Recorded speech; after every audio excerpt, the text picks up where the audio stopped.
इस रेफ्रिजरेटर की capillary block थी, तो हमने ओपन टाइप का कैपलरी डाली है। ये देखिए फ्रीज़र के अंदर एक होल किया हुआ है, बॉडी के अंदर से एक होल करके इधर कैपलरी, इधर भी एक होल करके कैपलरी डाली है तकरीबन 2.5-3 इंच अंदर इसमें।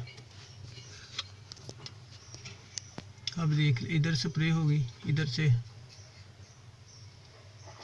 घूम के ऐसे घूमते घूमते इधर से ऐसे इधर जाएगी, इधर से घूमते घूमते ये देखिए इधर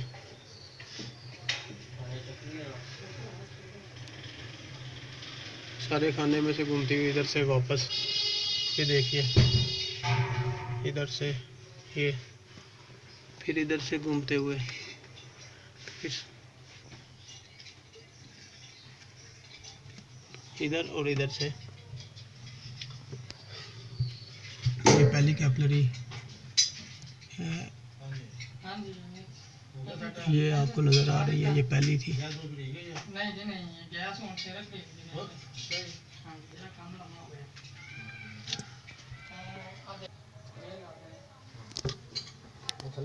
ये कैपलरी डाल के हमने इसको मैजिक लगा दिया।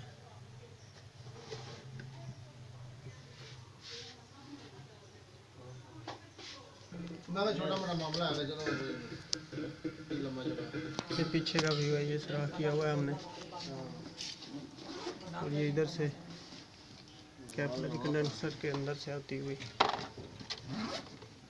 ये हम अपने फिल्टर के साथ इसको अटैच कर देंगे।